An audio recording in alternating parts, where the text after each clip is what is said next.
My view of business is very simple. The problem is everybody goes around trying to complicate it. And one of the things to do if you lead a company is try and keep the thing as simple as you can for as long as you can, because there are literally only these two things that count. And they are the people who work with you in the business, and I use the word with for a reason. People don't work for people, they work with people.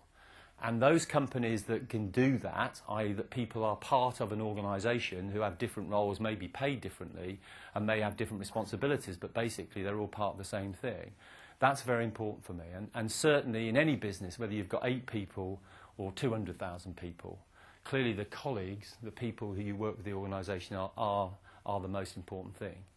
And then the second piece of that is customers, and customers come after the people in the organisation, because I was taught at a very early age is that, you know, there ain't no such thing as a company. There are people who create the company, and there are people who make the company successful, and there are people who make the company unsuccessful. And you can always track it back to the same thing. You know, companies don't go bust, companies don't die, people kill them. So people first is a fundamental piece of any business, and then customers come off the back of that, because if you get the right people, they produce the right products, they provide the right service, and therefore that's what's good for the customer. So, you know, I tend to do all my focusing around those two things, and that way round, and you tackle it that way round, and instead of all the things in between, it starts to be much simpler. The second thing is this, which is if you look at why people win, it's a combination of getting the right people in the organisation and being very customer focused, and then executing that very well. And I've always described business in this pyramid, which is, you know, there's a top bit which is strategy, and there's a bottom bit which is execution. And the problem is everybody thinks strategy is the important piece, because over the last 10, 15 years, that's what all the business books have taught people. They've taught strategy, strategy, strategy, strategy, strategy, strategy, strategy, and not a lot on execution. But in my world, strategy is the easy bit. It's the 20% that actually you create it, and then you know roughly what it is you're trying to do. Doing it day in, day out, you know, and improving it day in, day out, i.e. execution, is what really cuts, you know, the strong from the weak. And execution is fundamental to any business. And I often tell the story, you know, Royal Mail, when I went there, was, you know, hundreds of people with strategy in their title. And, you know, Royal Mail had some of the best strategies in the world. I mean, unfortunately, it had one of the worst businesses in the world.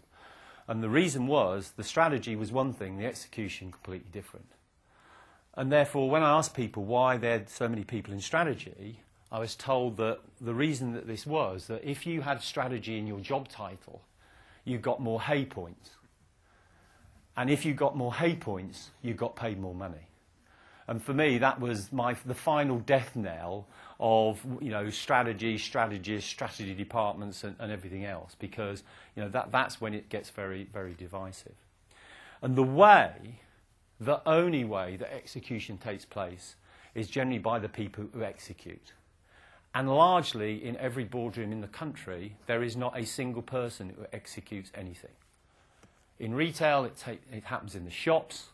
In the mail, it happens in the delivery offices, and in all businesses, in manufacturing, it happens on the lines, it happens in the sales force, it happens in R&D.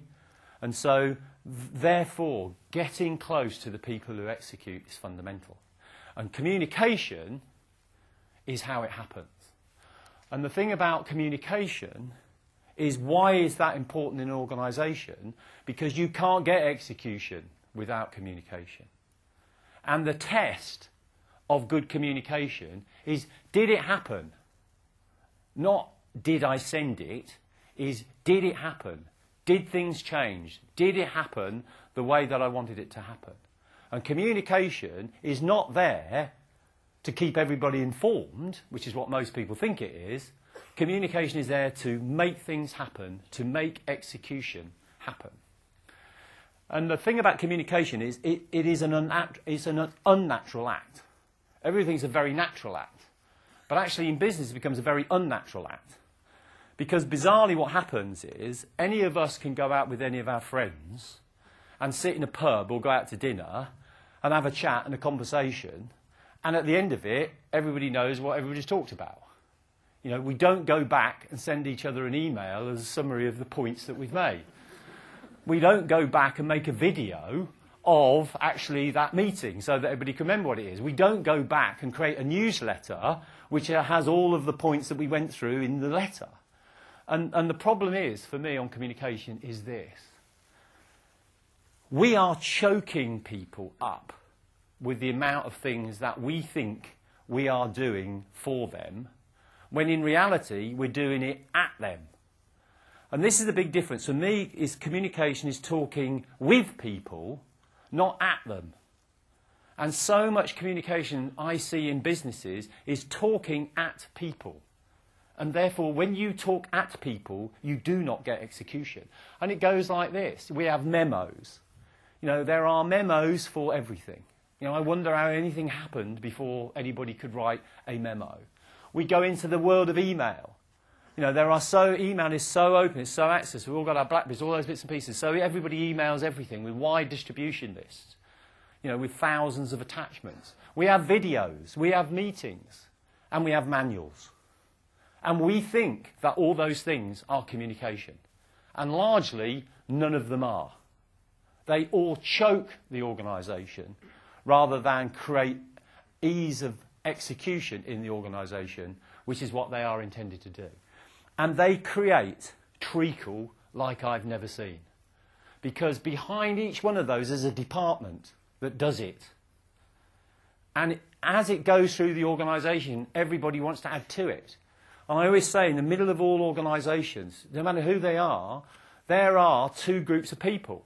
There are the permafrost, through which nothing ever goes, and there are the business prevention squads who actually stop business happening. And I tell you what, everybody laughs. You think about it in your businesses. You have all got business prevention squads, and people allow them to exist. And then everybody wonders why nothing gets through. Hence why I'm always constantly in trouble, because I go direct to the operators. I gave up a long time ago thinking I'm going to tell somebody who's going to tell somebody who's going to tell somebody who's going to tell somebody who's going to send a video and everything's going to be all right. Because years of experience say it don't work like that.